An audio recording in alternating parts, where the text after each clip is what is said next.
grupo interreligioso y aquí delante tuyo te rogamos, nos ilumines para que nuestro encuentro dé frutos en cada uno de nosotros.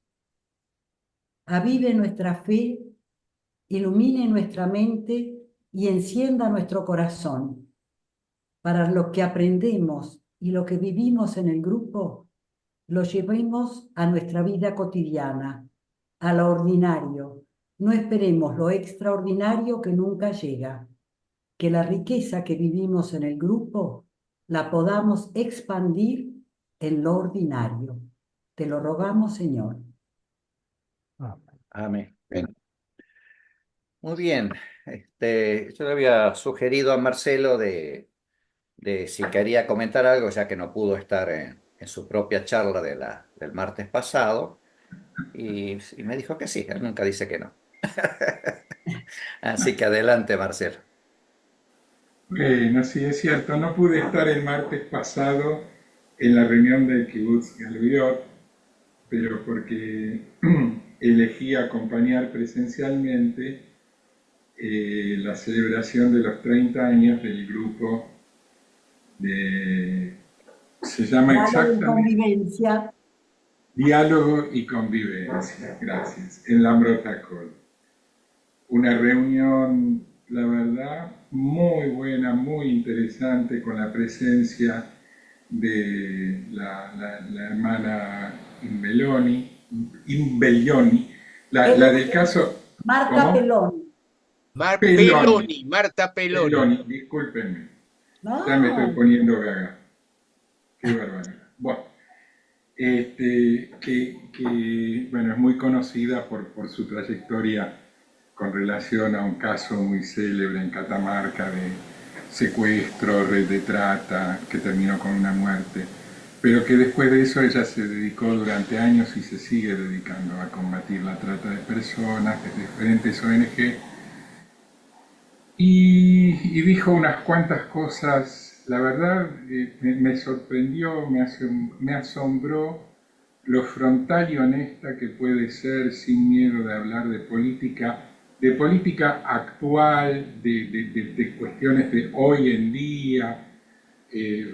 Acá están Aurora, Elsa, que la oyeron hablar de cuál era el proyecto de la Cámpora con el tema ese de fútbol para todos, cuando entraban en las villas, por ejemplo, ¿no? Que ella explicó que ella lo presenció, que no es que nos viene con cuentos, sino que en la villa, cuando ella escuchó que había el plan fútbol para todos, pensó, pero qué bien, por fin se acuerdan de los chicos, porque el deporte genera valores, educación en valores, qué lindo. Y que después se dio cuenta, después de un tiempo, que en realidad era todo pura cáscara y que era la Cámpora, según ella, la cito y no dudo que sea verdad lo que ella dijo, que aprovechó convocar a algunos chicos para ver cuáles servían y cuáles no, para hacer punteritos y para hacer tranzas en la venta de droga, ¿no? Y decir estas cosas así frontalmente, dar un testimonio de que yo estuve, yo lo vi, a mí no me vengan con cuentos, requiere de entereza moral, coraje y de haber estado ahí, además, ¿no es cierto? Así que fue para mí un gusto y una sorpresa lo que recibí a cambio del gestito de ir a acompañarlas, realmente valió la pena. Una reunión muy linda, comimos una jalá deliciosa, la que me tocó a mí por lo menos. Me tienen que pasar la receta, che. Toda era rica, toda. Y una vez la hicimos también, y Claro. la esposa de Fabián Journey, que es el rabino, la esposa de él, por Zoom en el tiempo de pandemia, la hicimos en nuestras casas. Y yo la verdad que a mí, por ser la primera vez que la hacía, me salió bastante bien. Muy bien, felicitaciones. No, realmente esa jalá, uno al comerla no era un cacho de pan, Era un pan con un toque especial y que remite a algo muy profundo. No sé si decir sagrado, pero algo de eso había en el Ujú. sabor incluso. Muy, muy bueno. Y bueno, y después pude ver el video de la reunión de Kibbutz Galuyot y sobre todo lo que me interesaba más allá de escucharme a mí mismo, que me resultó muy gracioso, este, escuchar la conversación posterior. Este, y creo que hice bien en dividir la charla en dos partes, porque realmente son dos temas muy diferentes. El primero, más difícil tal vez metodológicamente, es el de entender en qué medida y cómo aplicar los métodos interpretativos de una tradición a la Sagrada Escritura de otra tradición, otra comunidad de fe. En qué medida es legítimo, en qué medida puede ser productivo, en qué medida puede ser interesante, y quiénes lo objetan y por qué lo objetan. Es toda una temática. Y me parece que esa primera temática, por ahí me hubiera gustado estar presente en la discusión. Me encantaron el aporte de Pedro, algo dijo Daniel. Les agradezco. Los comentarios a mí me enriquecen y me dan motivo para seguir pensando. La segunda parte, respecto a que si un Mesías o dos Mesías o muchos Mesías que encarnan en dos, que se van sucediendo en el tiempo. Bueno, evidentemente esa es una doctrina donde alguien lo dijo, no recuerdo a quién, pero no está de más repetirlo. La idea no es convencer a nadie ni hacer cambiar de creencia ni de comunidad de fe a nadie. Es simplemente compartir cómo se ven las cosas desde una tradición diferente. En todo caso, si a alguien lo que le cierra, bueno, problema de cada uno, pero es un tema aparte, no se trataba de convencer a nadie, por supuesto, ¿no? Así que les agradezco que le hayan dado pelota a las cosas que dije y agradezco la conversación posterior. A mí me enriqueció. Y hoy, bueno, vamos a tener la oportunidad de poder escucharlo a Ángel, ¿no? Vas a exponer ahora para nosotros. ¿Te presentás solo, Ángel? Digo, Sí, porque como esto se graba, sí, sí, está bien, no hay problema. Pero me dale. gustaría, si alguien todavía quiere decir algo respecto a la semana pasada, que por ahí se le hizo tarde y no pudieron terminar a tiempo, antes que empiece yo.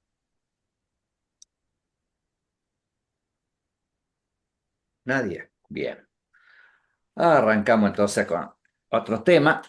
En realidad es el tema que quiero presentar hoy es un poquito un repaso también de, de temáticas que ya venimos dando y repitiendo en una manera u otra, pero me parecía de vez en cuando ir repasando cosas, marcando algunos puntos pueden ayudarnos. No voy a hacer largo, creo, espero, porque leí mucho, pero lo hice, lo resumí. Pero antes quiero contar una anécdota que la deben conocer, porque es de la Landricina, pero como para a dar un poquito de humor que nos gusta a veces, el que les gusta contar cosas de las distintas comunidades y de distintas regiones del país y todo eso, contó una de estas ahí, creo que de Corrientes, de un grupo así medio raro, medio sectario, que el, estaba este, preocupado los feligreses porque el que los dirigía le había dicho que él era Jesús y y que había pensado para Semana Santa matarse para resucitar en el tercer día. Y entonces le estaban tan preocupados que se fueron al comisario a comentarle esto. Y el comisario lo tomó tranquilo, los escuchó y qué sé yo, y no contestaba nada. ¿Y qué hacemos, señor comisario? Y mátenlo nomás, dice, no hay problema, dice. ¿En serio? Dice. Sí, dice, lo único sí, dice, si no resucita al tercer día van todos presos, dice, ¿no? Un loco. Este, quería comentar esto un poquito por también el trasfondo que nos toca, que, que es raro, obviamente si uno lo mira, fíjense, si nos pasa hoy esto, que puede ser que lo que contó la Andresina no era tan fuera de la realidad, más de un cuento, que pasa a alguien que algún grupo sectario, que los ha habido y los hay, siempre que salen con cosas raras. ¿Cómo, me preguntaba yo, cómo puede haber sonado para el grupo judío de la época de Jesús todo esto que pasó, ¿no es cierto?, de la crucifixión, luego la resurrección? Son elementos de un grupo que obviamente la reacción no pudo haber sido tan fácil. No sería hoy fácil, cuando hay un grupo religioso instalado, oficial, y que venga otros grupos, y nos ha ido pasando la historia con todos los grupos religiosos, inclusive dentro del mundo cristiano, que han sido muy rechazados y hasta muertos por traer alguna idea nueva. Así que hay que tratar de ponerse un poquito en ese contexto, ¿no? Pero era un poquito, era la idea para empezar así a ponernos un poco en contexto. Lo primero que quiero decir antes de mostrarles unos puntitos en el PowerPoint, este, me parecía importante poner como introducción algo que ha pasado históricamente. Eh, Se empezó a investigar la historia, la parte histórica, recién a tomarse en serio, fines del 1700.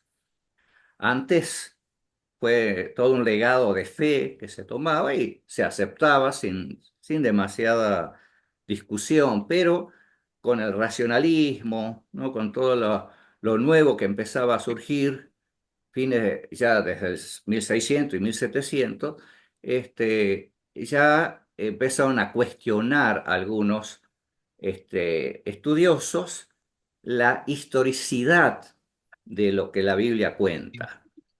Y entre eso entraba, obviamente, los relatos de los evangelios, la historia de Jesús.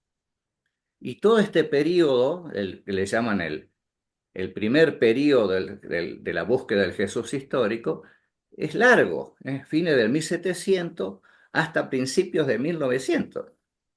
Así que y luego va a haber una reacción de algunos hacia ese periodo que va a durar hasta 1953, o sea, muy reciente.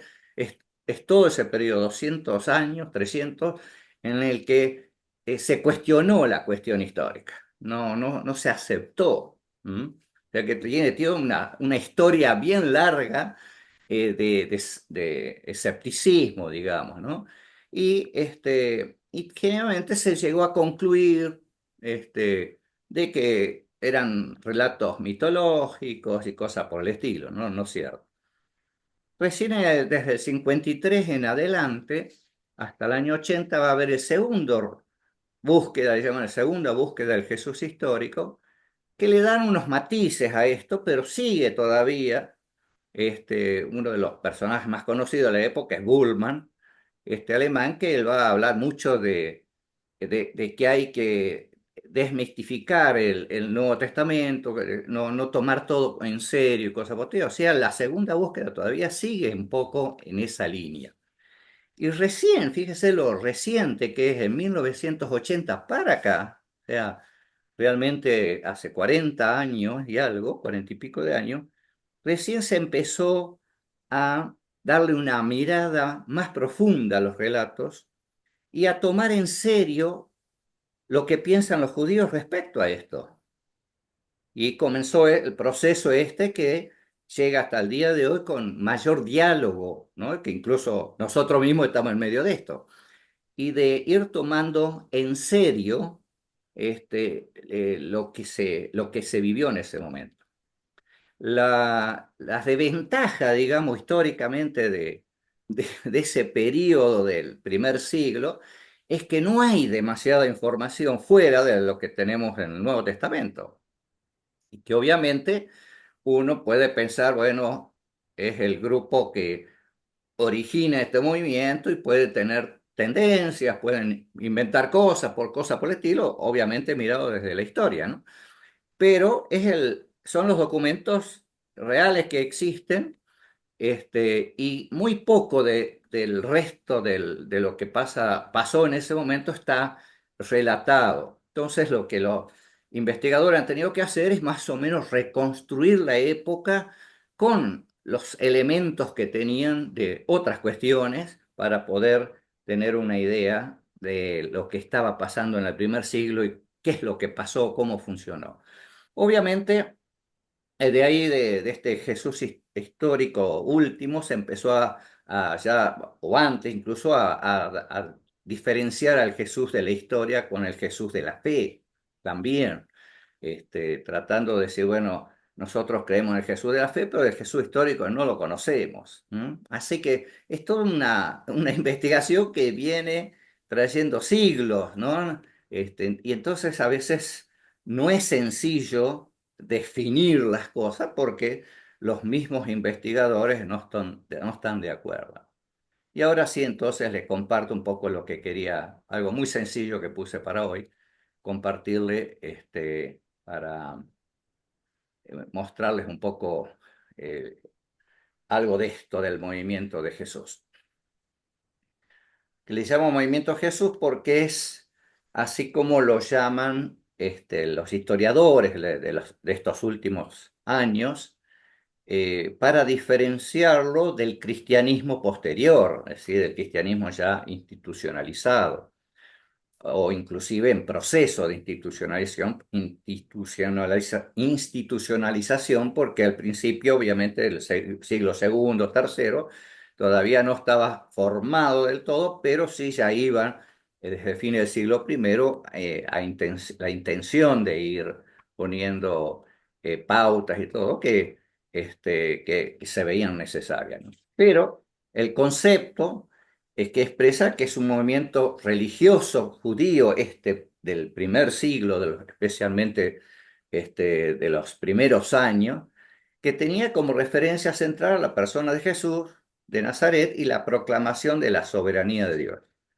Aunque pueda ser distinguido de otros movimientos o grupos judíos, la actividad de este movimiento no estaba en contraposición al judaísmo.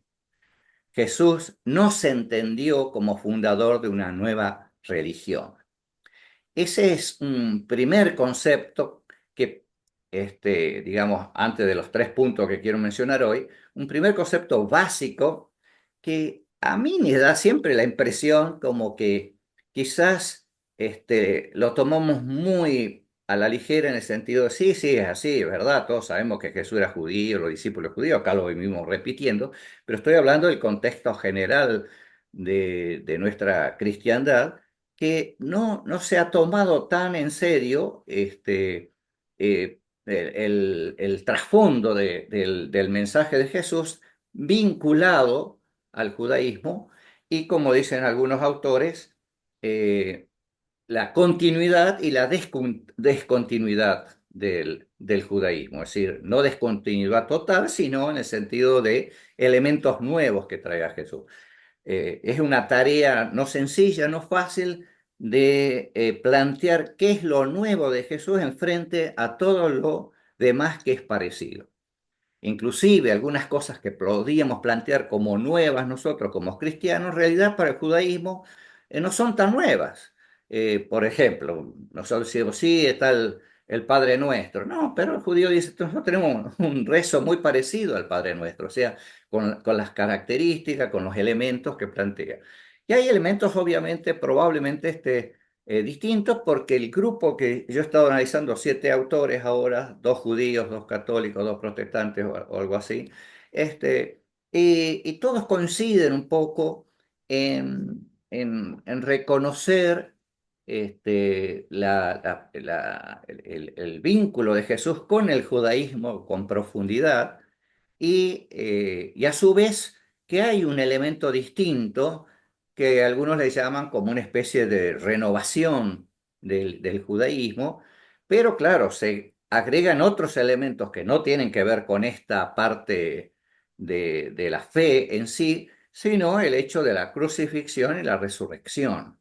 Esos son los dos elementos que marcan, dicen estos autores, la ruptura, digamos, con lo anterior, digamos. Aquí hay dos elementos muy, muy fuertes que el grupo, este movimiento, tiene que ver cómo lo maneja, y según lo que dicen los estudiosos, el tema de la resurrección fue muy fuerte, el mensaje, uno de los pilares del mensaje al principio, más que la crucifixión. La crucifixión fue el tema de la muerte, pero después va a entrar la cuestión de la crucifixión como un elemento que se va a rescatar dentro del cristianismo para hablar sobre la muerte por los pecados y todo eso. Pero al principio el tema de la resurrección es lo fuerte, y me pongo en el lugar, trato de ponerme en el lugar del acontecimiento fuerte de ese momento, fue justamente la crucifixión. Y teniendo en cuenta un poquito que unas semanas antes había pasado la resurrección de Lázaro, que también trajo toda una convulsión en ese momento, que a tal punto que los querían matar por tras de eso, porque lo que se empieza a creer que hay trampa, como nos pasa hoy día, ¿no? Con el relato que conté al principio, nos puede pasar de que y esto nuevo, esta cosa rara, nos va a pasar siempre, que nos trae sospecha. Así que hay que ponerse un poquito en ese lugar. Pero la idea básica es empezar desde aquí. Jesús no se entendió como fundador de una nueva religión, sino él mismo se entendió como traer algo nuevo, una fe más fuerte quizás, más clara, que fue algo que también los profetas repitieron en el Antiguo Testamento. Acuérdense que siempre la lucha del pueblo hebreo, por lo menos desde la perspectiva que yo lo entiendo, ha sido, sí, Él nos prometió tal cosa, el pacto que hicimos es que Él nos prometió tal cosa, y ya sea que querían adquirir esa promesa, pero sin cumplir su parte del pacto, digamos. Esa es la permanente lucha que el pueblo tiene. Ese aspecto muy probablemente Jesús lo quiso también poner, inclusive con una sencillez, ¿no es cierto? Hablando de que Dios tiene cuidado de nosotros, que tengamos confianza en eso, que no nos preocupemos, pero son elementos que ya venían dentro de la sabiduría judía y de la fe judía. Entonces, probablemente, a lo mejor como él, como maestro rabino, le dio una vuelta de tuerca en algunos puntos, como lo pudieron haber hecho otros rabinos en otros momentos o con otros temas, ¿no es cierto? Así que en ese sentido hay que tener muy en cuenta este aspecto. El segundo punto, o decir, el primer punto que quiero hablar de este tema respecto a este momento, es que, refiriéndome a esto, Jesús y sus seguidores eran judíos. Los evangelios son leídos como si, dice esta autora Paula Fredriksen, el evangelio son leídos como si acusaran a los judíos porque se leen a través de la tradición contra los judíos. Esta lectura, consagrada en siglos de enseñanza de la Iglesia e interpretación cristiana, hace que los evangelios parezcan antisemitas porque se interpretan como una condena general del judaísmo de los contemporáneos de Jesús. Esta lectura olvida que el Jesús histórico era un judío del siglo involucrado en disputas con otros judíos del siglo sobre temas importantes en el judaísmo de ese tiempo.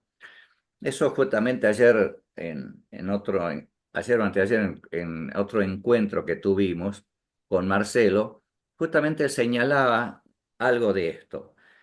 Una cosa es que yo haga una crítica a mi grupo religioso como parte del grupo, y otra cosa es que yo haga una crítica al otro, al religioso de otro grupo. Generalmente esa crítica hacia el otro no es bien vista.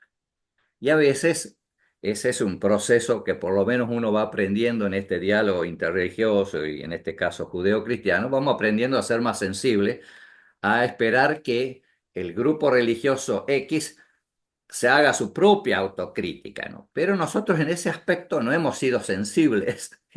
Y un poquito con razón en el sentido de que por ahí leemos frases del Nuevo Testamento que nos parece que Jesús nos está dando con un caño a todo el mundo judío, y no es así. Las charlas que hemos tenido aquí hemos visto que son acusaciones directas a un aspecto de un grupo de personas dentro del judaísmo, ya sean un grupo dentro de los fariseos o de los saduceos, de aquel uno, pero no es que todo el mundo tiene esa manera de pensar o de actuar o incorrecta. Entonces a veces hemos generalizado eso para todo e incluso hemos adquirido un lenguaje como la palabra fariseo, como alguien que es hipócrita, porque Jesús ha dicho fariseos e hipócritas y ya las hemos asociado esas dos palabras y nos han quedado como parte del lenguaje, por lo menos en español, no sé en otros idiomas. Este, y esas son cosas que han ido reforzando esta cuestión, digamos, de entender el Nuevo Testamento desde una perspectiva, digamos, no correcta, ¿no? Y dice otro autor judío, dice, Jesús no pretendía fundar una nueva religión, sino renovar el judaísmo.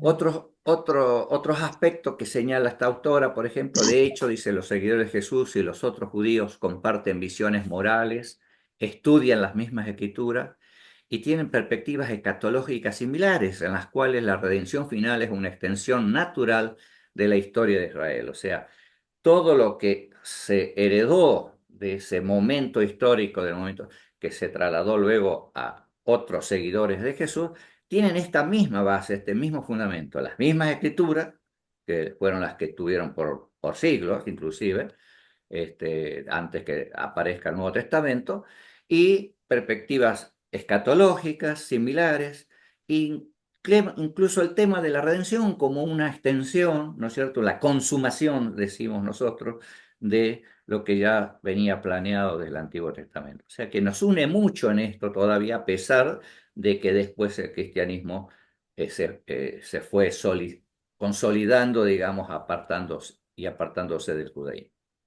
Dice otro autor, Lucas, que escribe sobre el libro de Lucas y de Hechos, o sea, los dos libros el Evangelio y el libro de Hechos, y se subraya la continuidad entre el cristianismo y el judaísmo, presentando a Jesús y sus primeros seguidores como parte de las promesas judías. El relato en Lucas inicia y centra gran parte de su enfoque en Jerusalén, inclusive hasta un detalle ahí que me llamó la atención, que es diferente de los evangelios, que Lucas acentúa que se van a encontrar en Jerusalén, mientras otros evangelios dicen que vayan a Galilea, así que hasta Lucas tiene este acento, mostrando cómo el cristianismo no es una ruptura, sino una extensión del judaísmo. Eso dice Philip Esler. Luego, agrego unas palabras, aunque Eric Fromm no ha sido, digamos, un estudioso específico de la parte bíblica en sí, pero sí como psiquiatra le interesó estudiar esto y mirarlo un poco desde la psicología y desde la sociología. Y él va a encontrar un elemento, lo pongo a Eric Fromm porque no tiene nada que ver con nuestros otros, pero va a repetir algo parecido a lo que los demás dicen, ¿no? Que el movimiento de Jesús atrae a los marginados e incluso tiene como propósito llegar a los marginados, ¿no? Dice, el cristianismo surgió en un contexto donde las masas sufrían bajo sistemas de opresión y se encontraban en la figura de Jesús una identificación con su propio dolor y anhelos de liberación. Lo mismo va a decir sí, que es un estudioso del primer siglo, Gerard Tyson, dice, Jesús se dirigió principalmente a los marginados, los pobres y los excluidos del sistema político y económico, y la atención de Jesús prestó a los enfermos, los endemoniados y los pobres resonó entre los sectores más vulnerables de la sociedad, quienes vieron en su mensaje una forma de resistencia contra las estructuras de poder. Este es un tema sumamente interesante que algunos han ido hasta los extremos de ponerlo a Jesús como un guerrillero prácticamente. Inclusive hay lo que hoy llamaríamos memes, pero en esa época no eran memes, pero ponían al Che Guevara así como un Jesús, ¿no? Por lo menos en la época nuestra del seminario teníamos compañeros que pensaban eso, que Jesús era un Che Guevara. Este, Se llega hasta ese extremo, pero lo que otros autores más moderados piensan es que sí, Jesús estuvo interesado en la situación social, y se refleja eso que los discípulos lo fueron entendiendo porque fueron lo primero que hicieron, según lo cuenta el relato del libro de Hechos, de que se interesaron que la gente tenga que comer y que a nadie le falte. Eso son los dos resúmenes más marcados que hay en el capítulo 2 y capítulo 4 de Hechos, diciendo que nadie le falte nada, ¿no? O sea que la preocupación social existía y probablemente, otra vez insisto, como consecuencia de lo que ya vivía la manera de ser del pueblo judío, que no tenemos relatos contemporáneos de esa época, aparte de los que está escrito en los evangelios, pero probablemente había esas cosas porque eran parte de lo que es el mensaje del Antiguo Testamento que nosotros tenemos. Así que, pero a veces desasociamos esas cosas, pero es interesante que es muy fuerte esto que van recuperando los distintos autores sobre el tiempo de Jesús. Otro, este autor judío que ya mencioné también, Gesa Vermes, dice su condena por las autoridades judías, hablando de Jesús y romana, no solo implica un juicio personal, sino que simboliza la represión de una figura que cuestionaba el orden establecido. Esto pone en duda la legitimidad de las estructuras de poder tanto religiosas como políticas en Judea. Las autoridades religiosas se sienten amenazadas por su enseñanza y la popularidad que había adquirido entre el pueblo, lo que llevó a su condena y ejecución. La respuesta violenta de las autoridades refleja su temor a que su influencia pueda llevar a un cambio significativo en la sociedad judía. También puede haber otros elementos, ¿no es cierto? Se ha hablado siempre de que hubo varios mesías ahí surgiendo, probablemente como consecuencia también un poco de lo que había pasado 150 años atrás con los macabeos y todo, siempre pudo haber gente que decía, no, tenemos que actuar como ellos, ¿no? Es muy probable también eso. Entonces, los romanos estaban expectantes siempre de que pueda haber insurrección judía, pero tampoco, pero no quita eso que las enseñanzas que Jesús estaba dando estaban movilizando a la gente porque sus enseñanzas en- este, eh, tenían como propósito llegar a las necesidades personales de cada individuo. Y es un detalle que en mi propia lectura del Nuevo Testamento me ha llamado la atención. Jesús nunca le dijo a dos personas lo mismo, solo que sea el mismo relato en los dos evangelios, pero me refiero, en cada situación, nunca Jesús le dijo lo mismo a cada persona. Porque para mi criterio es porque simplemente estaba respondiendo a la necesidad particular de esa persona. Y a esa persona le dice esas palabras, pero no a todos le dice lo mismo. Cosas que nosotros, lamentablemente, en el mundo evangélico repetimos el mismo speech, el mismo discursito a todo el mundo, sacando, por ejemplo, lo de Nicodemo, que se lo dijo solo a Nicodemo, en una circunstancia muy particular de un dirigente judío, pero nosotros se lo vamos a repetir a todo el mundo, lo mismo, tenés que nacer de nuevo, cosas por el estilo. Pero Jesús jamás lo hizo. Eso me llamó mucho la atención. Pero sí creo que tiene que ver con esto, con el interés particular que tuvo con cada individuo. Y la tercera cosa, y ya la última, eh, la diferenciación con el judaísmo a fines de siglo, que es lo que vino marcando ya Marcelo también en otros momentos, este, que también lo van viendo estos distintos autores, que es lógico, lo conocemos por historia, pero que van marcando esta cuestión que luego va a producir lo que ha producido de parte del cristianismo con respecto al judaísmo. Dice Paula, que es la hermana judía esta, que escribe sobre varios escritos, pero es una mujer, ya lo hemos mencionado en otro momento, que es una investigadora que trabaja con los cristianos. Interesante, están en las facultades en Estados Unidos que tienen que ver, universidades que tienen que ver con teología y enseñando su estudio, su investigación sobre el Nuevo Testamento. Así que es una Joel en medio de esto. Más tarde, dice ella, la retrospectiva cristiana gentil convirtió al Jesús teológico, dice ella, en el fundador de la iglesia cristiana gentil. Su judaísmo nativo, es decir, esto que veníamos comentando antes, pasó de ser su contexto histórico a ser su contraste teológico. O sea, esto que en un momento era su contexto histórico, era parte de su judaísmo, qué sé yo, luego empezaron a encontrarle diferencias en el proceso que iban en contra del judaísmo, ¿no? Los cristianos, va a decir James Dunn, los cristianos comenzaron a ver a los judíos como responsables de la muerte de Jesús, lo que intensificó las tensiones. Los líderes cristianos denuncian a los judaizantes como una herejía, consolidando la separación. Y el desarrollo del canon cristiano incluye textos que refuerzan la separación del judaísmo. Todo un proceso que inclusive, fíjese, un dato interesante, la palabra herejía no era una mala palabra. Hasta Justino, que es más o menos del 150, 160, segundo siglo, que recién él la va a usar como para darle un tinte negativo. Simplemente era un grupo que pensaba distinto. Inclusive la palabra secta, que nosotros en los últimos años también la hemos tomado como es una secta, como algo negativo, no era la palabra negativa en ese momento, era un grupo dentro del judaísmo o posteriormente un grupo dentro del cristianismo que pensaba distinto.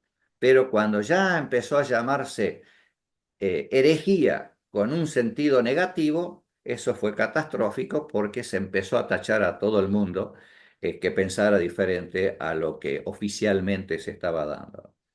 Y es interesante que el judaísmo siempre ha podido convivir con estas diferencias y al cristianismo nos ha costado. Recién los últimos años estamos trabajando esta cuestión del ecumenismo, y con muchas dificultades. Hay muchos grupos evangélicos que no quieren saber absolutamente nada, especialmente si son de zonas en las que es más, digamos, hay más tradición, hay más fuerza de lo que siempre fuimos, que todavía cuesta más. En ciudades más cosmopolitas, como Buenos Aires, la cosa es distinta, o Rosario, o Córdoba, pero ya pasamos más al interior y ya es más complicado. Pero todavía sigue todavía esa cuestión de las diferencias de pensamientos que nos cuestan porque se empezó a enfatizar la ortodoxia, es decir, lo correcto, lo recto, lo que tiene que ser el pensamiento oficial, que obviamente se lo consolidó desde el siglo IV en adelante, ¿no es cierto?, cuando el cristianismo pasa a ser religión oficial al final del siglo IV, ya todo lo que se resolvía desde el Concilio de Nicea en adelante se va a resolver con el aval de los emperadores y ya tenía la fuerza de la espada para sostenerlo, y a quien no pensaba igual tenía que exiliarse o lo exiliaban, o lo metían preso. Entonces, ese proceso, lamentablemente, en contra de aquel que piensa distinto, es algo que está muy fuerte en la sociedad y sigue estándolo, menos que antes, pero seguimos, y nos pasa en el campo político, no solamente en el religioso. Bien, quería darle este matiz de cosas que hemos hablado ya muchas veces y simplemente quería dar elementos como para la discusión. Así que le dejo en manos de Marcelo para charlar sobre esto. Muchas gracias, Ángel. Muchas gracias y felicitaciones. una muy linda ponencia. Creo que es un tema que siempre, tengo la sensación, este grupo volvemos una y otra vez, directa o indirectamente, sobre el tema.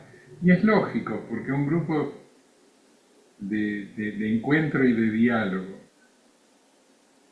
entre judíos y cristianos, en cuanto judíos y cristianos, es bastante lógico que volvamos una y otra vez a, bueno, cómo se originaron las diferencias, qué sentido tenían y qué sentido tienen. Guillermo Zamudio me dice acá, pero no lo veo en pantalla. Ahí estás. Hola, Guillermo, dale, adelante, adelante. Gracias, gracias, Marcelo. Ángel, muchas gracias por el tema, re interesante.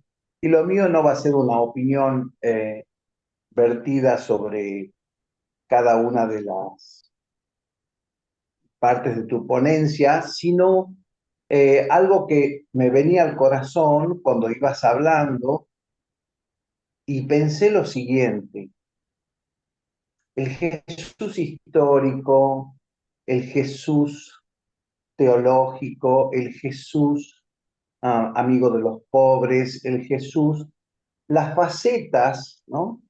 Las distintas fotografías de Jesús, me sonó como las distintas facetas de una misma joya, de un mismo brillante, que depende de dónde lo mires, te va enriqueciendo.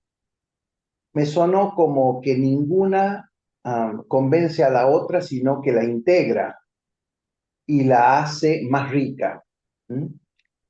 Entonces pensé también en la propuesta de los dos caminos y una redención, y me acordé que en ese examinar, porque yo cuando tuve contacto por primera vez con el tema de dos caminos y una redención, busqué los yerros que podía haber, busqué las oscuridades sin ser especialista, busqué, pregunté, y lo único que encontré fue una autopista que va desde el Génesis hasta el Apocalipsis, sin ningún tipo de obstáculo.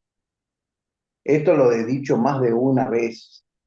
Para mí, la economía de la salvación camina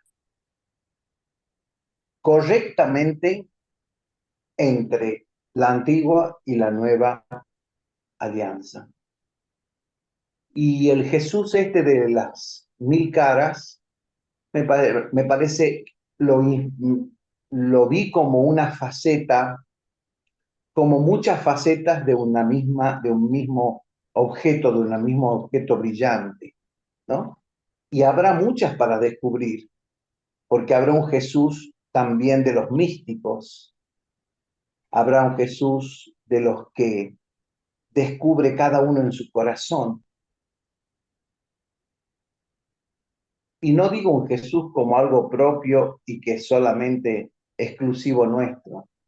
Digo también que la presencia de Jesús es totalmente necesaria para cada uno de los judíos que han nacido, nacen y nacerán, porque sin Jesús, Israel no puede llegar, el pueblo de Israel me refiero, tanto la casa de Judá como la casa de Israel, no puede llegar a un final feliz, porque Dios lo ha pensado así: dos caminos y una redención.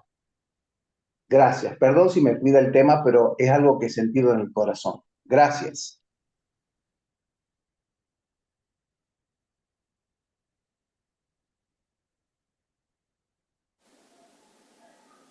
Gracias, Guillo.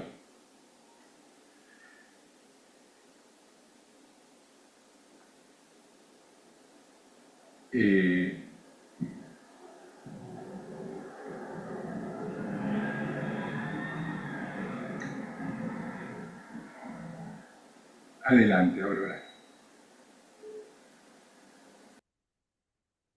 Estás mutada. Ahí está. En relación, gracias Ángel, muy buena tu exposición, primeramente. Y en relación a lo que decía Samudio, de que me viene a la mente qué imagen construimos de Jesús, porque a través de los tiempos se han construido diferentes imágenes acerca de Jesús. En un tiempo el Jesús emperador, ¿no? Tenía esa imagen del Jesús emperador. En otro momento, el Jesús del movimiento misionero, donde salieron diferentes vertientes misioneras a diferentes partes del mundo, ¿no? Y entonces era un momento clave para evangelizar a todo el mundo, ¿no? En otro momento era el Jesús de los movimientos de liberación, y de ahí donde surgen también las teologías de la liberación, ¿no? Principalmente acá en Latinoamérica. Pero me preguntaba, el Jesús progresista en otros tiempos también, ¿qué imagen tenemos nosotros? ¿Qué nos deja a nosotros? Como decía en la oración Elsa, ¿no? ¿Qué ejemplo, qué es lo que podemos nosotros tomar de Jesús? Y yo enfatizo el Jesús siervo, el que nos enseñó el servicio, el que partimos de las bases, ¿no? Ese Jesús que tenía un corazón, como mencionaba también en su exposición Ángel, hacia los pobres, hacia los necesitados, hacia aquellos marginados a los que la sociedad excluye, ¿no? Entonces creo que podemos rescatar también todo eso para llevarlo nosotros a la práctica en el contexto en el que nos toque trabajar, en el que nos toque actuar. Simplemente eso quería mencionar. Gracias.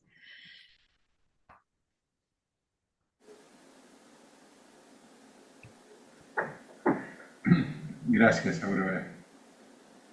Y los oigo hablar y me empiezan, sí, cómo no, Jaime, ¿quieres hablar? Te escuchamos, por favor.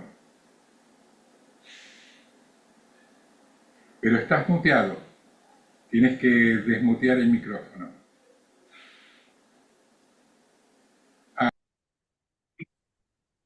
Curiosamente, esta semana estuve con un historiador judío que no es precisamente religioso. Entonces, un hombre que realmente se dedica con toda intensidad a estudiar el judaísmo desde un punto de vista diferente al nuestro. Y entonces él me decía,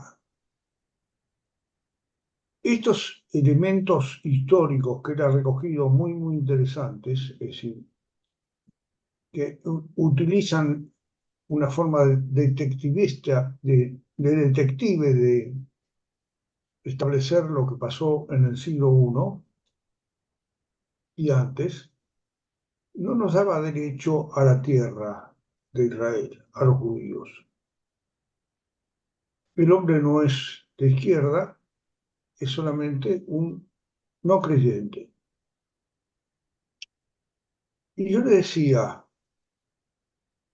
todos los símbolos de la historia nos llevaron a Israel. Entonces, si esa historia se perpetuó de la manera en que fue recibida por todo el mundo, en todo el mundo occidental, digamos, no en el mundo pagano, ¿no?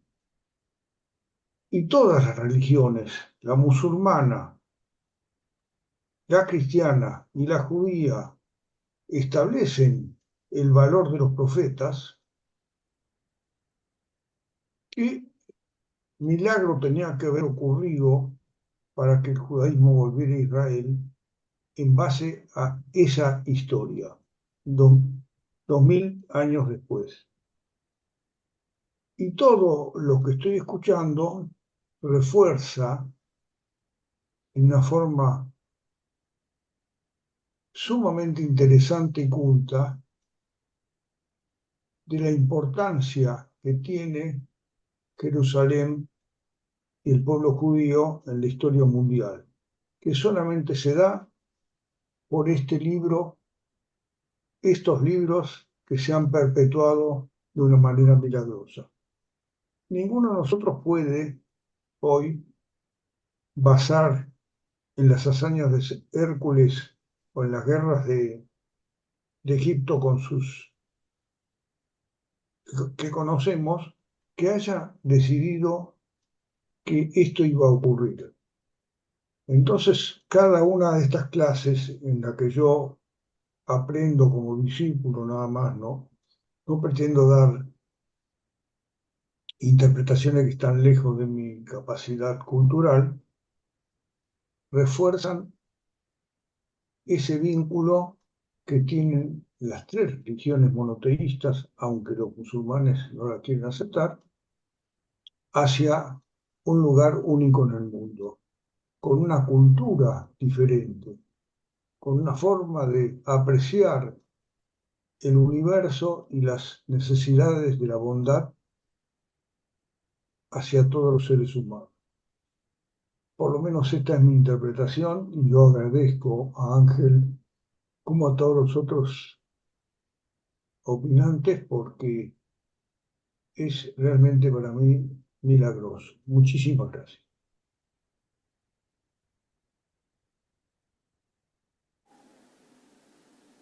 Gracias, Jaime.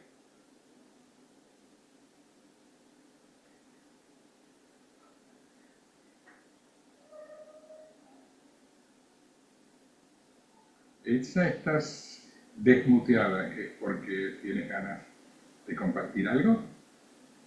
A ver. No, yo estoy bien.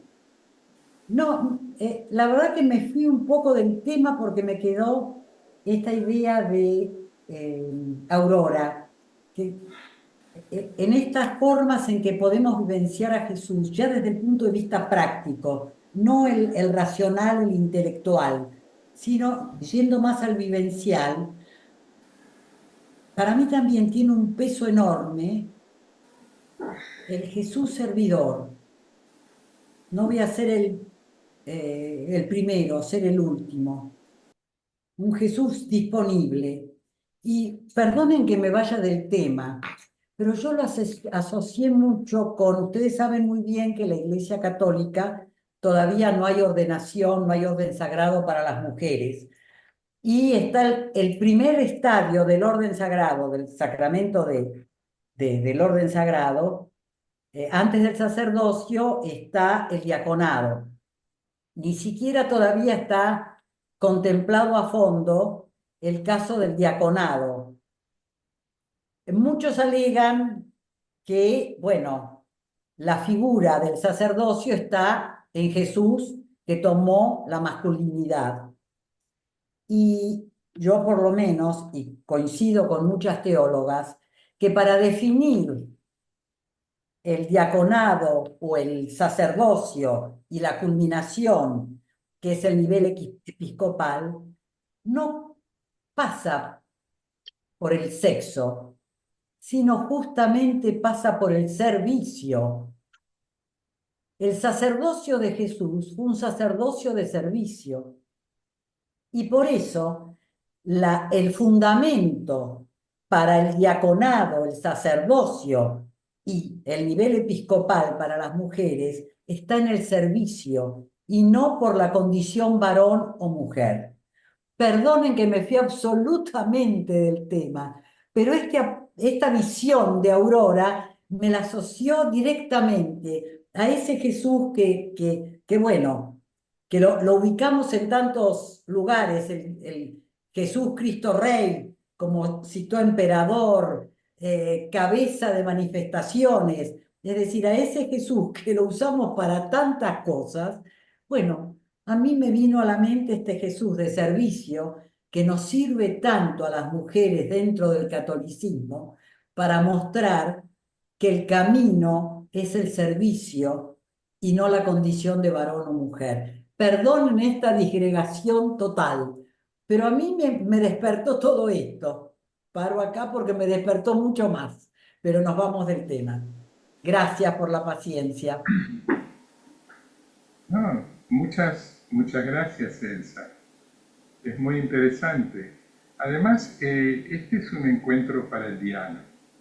Y en el diálogo A ver, no se trata de que alguien expone una doctrina y se le discute para ver quién tiene la razón, sino que uno trae para ofrecer lo suyo, lo que uno piensa, cree, lo que a uno le parece, lo trae y lo ofrece.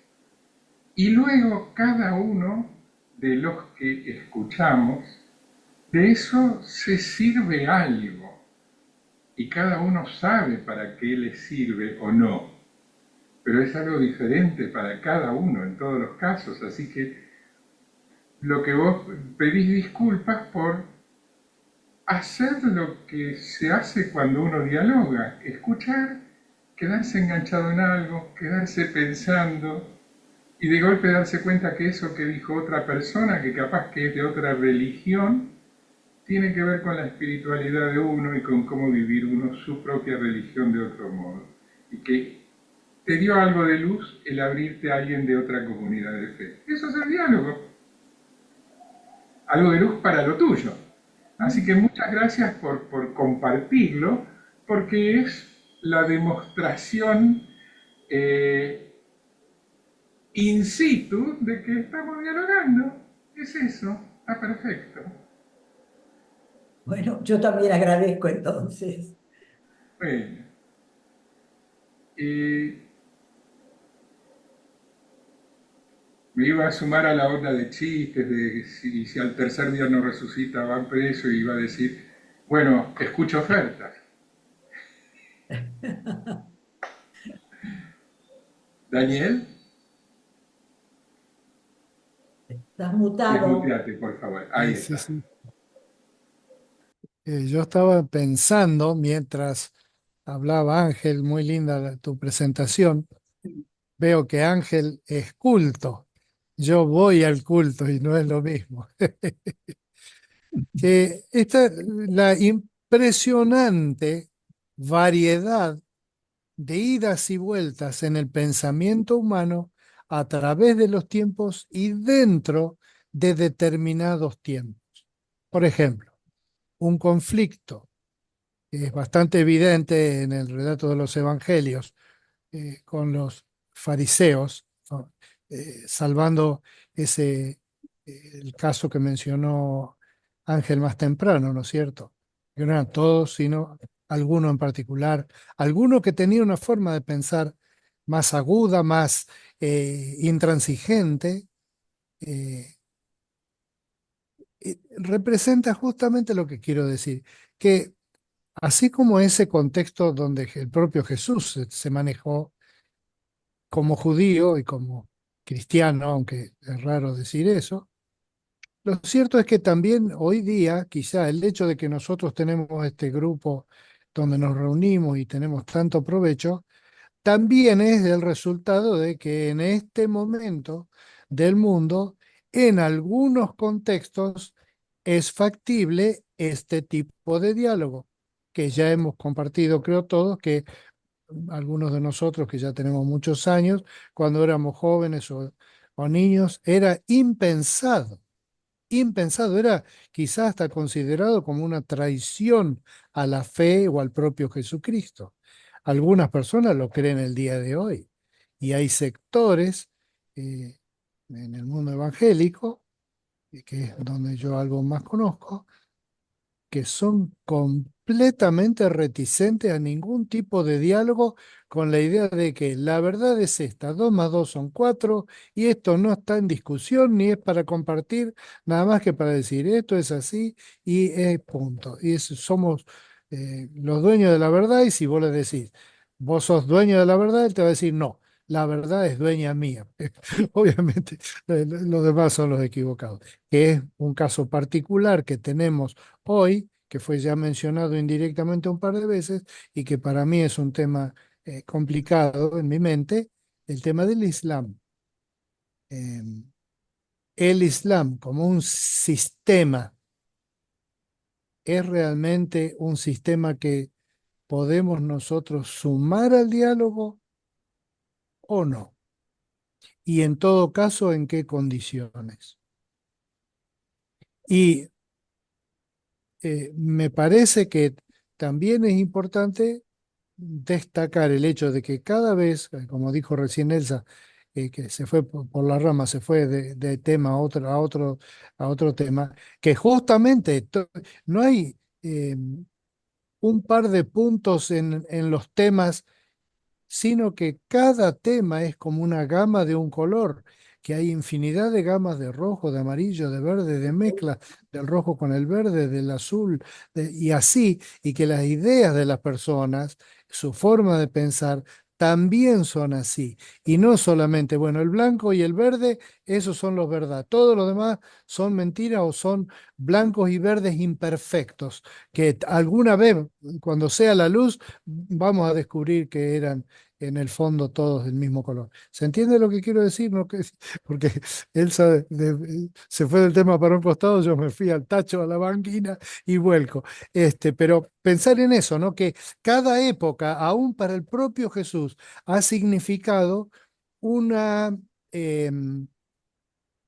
un planteo de una determinada época donde había determinados prejuicios, determinados vínculos, determinadas políticas, determinadas costumbres y culturas, y que en cada una de esas épocas ha habido que interpretar algunas cosas que uno cree de valor eterno, como la palabra de Dios. Básicamente el Antiguo Testamento y para nosotros los cristianos también los escritos que la iglesia más primitiva asumió como textos inspirados también, y que aún, y entonces a nosotros de este tiempo nos toca como gente contemporánea, en este mundo que nos toca vivir hoy, en esta situación particular, esta coyuntura única e irrepetible, de poder por lo menos abrir un espacio, como dice Marcelo, y dialogar. Yo no pretendo que nadie que está acá se haga cristiano, ni he escuchado a nadie que me haga fuerza para que deje de ser cristiano o algo así, sino simplemente, como Marcelo dijo, estamos escuchándonos, estamos escuchando, eh, y aún en las cosas con las que no estaríamos de acuerdo mucho, está bueno escucharlas, está bueno entenderlas. Eh, Jesús, que amamos tanto, yo en lo personal, mamá me enseñó ese amor a Jesucristo. Jesús era una persona que escuchaba. Uno lee los relatos del Evangelio y una cosa que nota es que Jesús sabía, por ejemplo, el tema de que la mujer barre la casa y que dónde busca si se le perdió una moneda, y conocía las costumbres rurales y conocía su contexto. Y nosotros en nuestro tiempo corremos el riesgo, como en el propio tiempo de Jesús y antes y después y durante, de encerrarnos en alguna caja de cristal, y lo que estamos haciendo en este grupo es realmente interesante porque escuchamos diferentes tipos quiero decir esto y dejo con esto, no solamente nuestras diferencias como judíos por un lado, católicos por el otro lado, protestantes por el otro, no eso. Acá hay católicos y yo veo que son católicos viejos, hay otros que son católicos más nuevos. Hay evangélicos acá, que somos viejos, y otros son nuevos. Y hay judíos, que son más viejos y más nuevos. Y unos que tienen una orientación más dedicada para el lado que vienen de la cultura, de la educación, y otros que vienen de otro lado, de la filosofía, y así. ¿Se dan cuenta lo que quiero decir? Somos mucha variedad junta y lo bueno es que podemos conversar. Marcelo, lo que Sí, vienen diciendo me da pie para un ejemplo, que también lo había pensado, pero me había olvidado. Y lo que menciona Elsa me hizo acordar poco. Hay un autor católico que hace todo un estudio sobre el tema del diaconado, justamente de los primeros años, y cómo termina el proceso en el sexto siglo, tachándolo a la mujer directamente. Y es interesante que no fue así al principio, ¿no? Especialmente se menciona mucho más en el Nuevo Testamento a las viudas porque tenían una acción muy fuerte, pero en algunos de los escritos más tardíos dentro del Nuevo Testamento se las cuestiona, se les pone reglas y cosas por el estilo, o sea que ya empieza, inclusive en los últimos escritos del Nuevo Testamento, ya a ponerle algunas reglas, como se pusieron reglas para los diáconos también, obispo y todo, ¿no? Reglas también en esos escritos. Pero lo que quería señalar de eso es que a mí lo primero que empecé a leer, cuando empecé a leer para la charla de hoy, fue a Eric Fromm. Y me acordé, fue una lectura que me dieron para leer cuando fui a hacer la licenciatura, ya en el 87, y me había impactado y lo releí ahora y, y tomé más conciencia un poco de lo que está diciendo él. Pero un elemento que él dice es que los grupos religiosos, o cualquiera, ¿no? Pero estamos hablando de los religiosos en el particular, van modificando un poco sus pensamientos de acuerdo a las circunstancias históricas que van viviendo. Y en el caso del diaconado pasa eso. Es decir, hacia fines del primer siglo, algo empezó a pasar con las mujeres que a los hombres no les gustó. No sé si tenían demasiada influencia, es lo que yo sospecho, porque la mujer hasta el día de hoy es la que acciona, la que hace las cosas, la que se acuerda de todo y qué sé yo, y pienso que eran iguales, así que no creo que hayan cambiado en eso, y han sido las que tenían tanta influencia, tanta acción, porque eran las que estaban cerca de la gente para ayudarla, para sanarla, para curarla, para darle de comer, lo que sea, para criar los hijos y todo, o ayudar a criar en caso de las viudas, a otro, ayudar a otros, qué sé yo, que los varones se sintieron un poquito desplazados, qué sé yo, y entre el orden que quisieron poner es ponerle un poquito de límite. Y ese proceso se fue acrecentando hasta el siglo sexto, donde directamente se lo... Y eso va pasando con otros temas, ¿no? Eric Fromm habla de otros temas, no de pero me acordé de del diaconado. Pero para dar un ejemplo más moderno, digamos, más que actual, de esto que va pasando por las circunstancias. Incluso nos pasa por regiones. O sea, yo nunca me olvido cuando hubo el Congreso de Jóvenes Bautistas en el año, si no mal recuerdo, 84, que vinieron africanos y todo, acá nos volvíamos locos porque la forma de cantar de ellos era danzando, pero danzando de una manera que parecía un baile tremendo y no estábamos acostumbrados, pero ellos vivían su fe de esa manera. Y, o sea, en cada región las cosas son un poquito distintas, depende de lo que se va viviendo, se va modificando. Y esos procesos, en el caso de Fromm, él dice, tenían que ver con la economía, tenían que ver con los gobiernos también, las circunstancias políticas y económicas, que han ido haciendo que se vayan modificando incluso algunas creencias, incluso dice él, ¿no? Pero no todos están de acuerdo con eso, pero sí, yo creo que están de acuerdo con que sí hay elementos como este que mencioné que van influyendo en las decisiones y en las creencias también. Bien. Quisiera decir algo chiquitito nomás. Ante todo, muchas gracias, Ángel, brillante como siempre, y muy conciso y muy didáctico sobre todo, ¿no? Vos mencionaste el tema de la resurrección y a Lázaro, que es el primero que en el Nuevo Testamento se menciona como que ha resucitado, ¿no? Pero en el judaísmo también está la idea esa, es decir, en el Antiguo Testamento, no te olviden que la reducción de los huesos secos, ¿eh? En Ezequiel. Es decir, que ya hay un antecedente. Este, y, y, y, bueno, no entremos más en eso, ¿no? Que sí quería decir de que la palabra en hebreo, y acá Benny quizás nos va a ayudar, es etzem. Y etzem también es esencia, es el centro de algo, una esencia de algo. Este, así que esas esencias volvieron a la vida, ¿no? Bueno, después, ¿qué más quería? Bueno, eso de sumar al Islam al diálogo sería lo ideal. Hay que preguntar al Islam si están dispuestos a dialogar. Yo sé, sí, hay gente que sí está dispuesta a dialogar, pero son minorías. Y minorías y no aceptadas. Si yo estuve en contacto en Tucumán vos también, eh, eh, eh, y tenía problemas este sheikh, Ibrahim.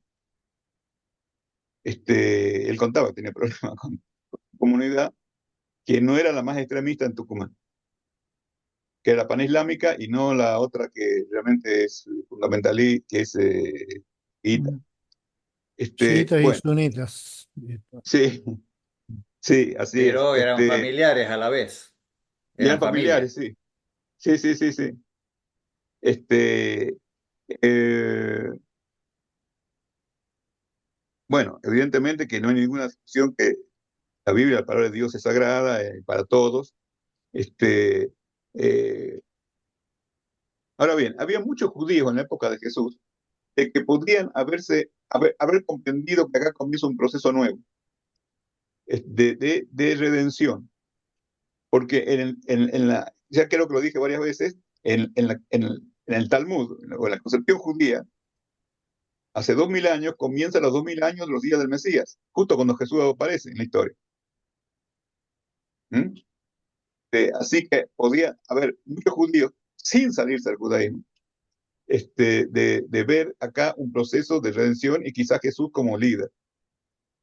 A pesar que no se lo trataba como hoy en día, los cristianos ven a Jesús como, no lo consideran un Dios, pero y divinos, hay muchos personajes en la Biblia que son divinos, que sí, que tienen el Espíritu Santo, el Espíritu de Dios, y actúan a través de ellos los profetas, ¿no? Entonces son divinos, pero tienen ese espíritu. Bueno, quería decir esto nada más, porque y hay muchos temas bueno, son problemáticos y que tenemos que algún día considerarlos, como estamos hablando de resurrección, el tercer día, la resurrección va a ser y lo compara el Nuevo Testamento con de Jonás, como que no tuvo un viento de 3 días y 3 noches, así va a ser la resurrección del Mesías. Tú no estuvo 3 días y 3 noches en la tumba. Entonces, un problema que tenemos que charlar y dialogar sobre eso. Es decir, estuvo las últimas horas del viernes, quizás todo el sábado, porque no sabemos, y el domingo a la mañana temprano quiere decir, también hay una cuestión en eso, ya no estaba. Y el Nuevo Testamento habla de temprano, habla de la idea de que antes que salga el sol, que es Shahar, y no es Boker. ¿Así es, Benny? Así es, sería Bueno, el amanecer, el el amanecer, es el amanecer, claro. Cuando la oscuridad empieza a retirarse. Y bueno, pero son temas que habría que tratarlos ya en otra oportunidad y que tienen que ver con lo que estamos hablando en la vez pasada o la antepasada sobre el nivel no literal de la escritura, ¿no? Claro. Bueno, hasta acá nomás. Muchas Es gracias de vuelta, Ángel. interesante, Muy bueno. ¿Eh? Ángel, y a todos el gusto. La verdad que muy sólida la explicación. Sí.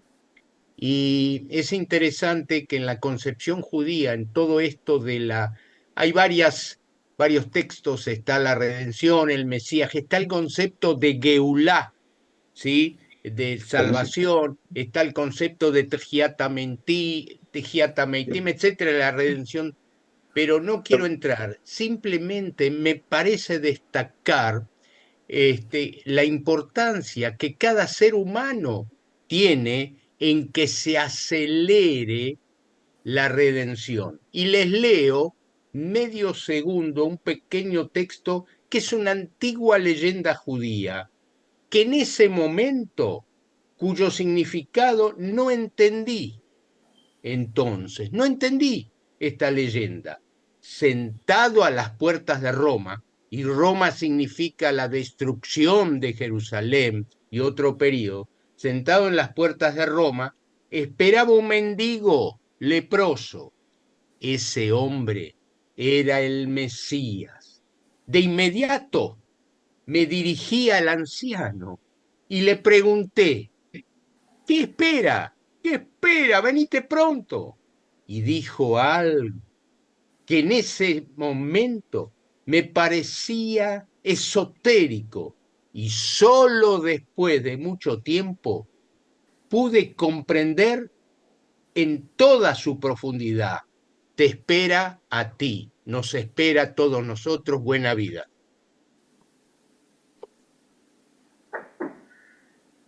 Bueno, no sé si Pimpa o Mirta o Néstor o Pedro o Francisco, que no han hablado, se quedaron con algo en el tintero. Porque es ahora o callen hasta la semana que viene.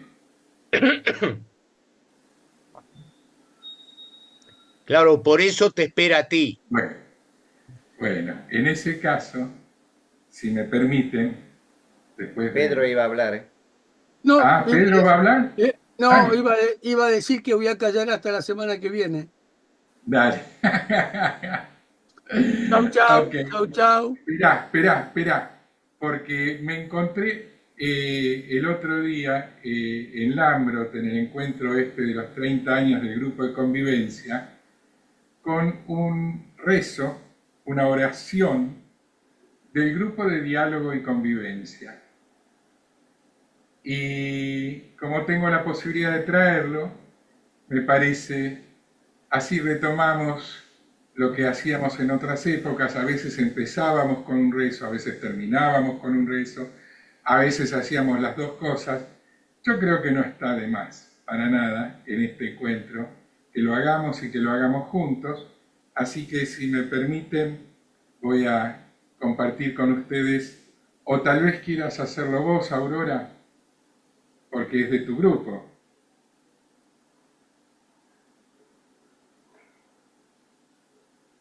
Estás muteada. Estás muteada. No, digo que no tengo la lectura en este momento. Ah, bueno, yo tengo este... Ah, sí, está ahí en Encuentros Religiosos, sí. Bueno, Está acá en el librito léelo, que... Marcelo, léelo. Bueno. Es una oración del grupo Diálogo y Convivencia. Dios nuestro, creador de todo lo existente. Nosotras, mujeres de distintos credos, unidas por sólidos lazos de amistad, de confraternidad y respeto mutuo, oramos juntas. Te pedimos nos ayudes a crear y renovar cada día un mundo de paz y de justicia. Oramos juntas apuntando a un nuevo camino y esforzándonos por ampliar nuestro sentido de comunidad. Juntas estamos en la búsqueda de comprensión y empatía. Pedimos nos ilumines con tu luz para alcanzar y mantener la meta que nos propusimos. Amén. Amén. Amén. Nos vemos. Shalom a todos. Bendiciones. Shalom. Shalom. Shalom, shalom.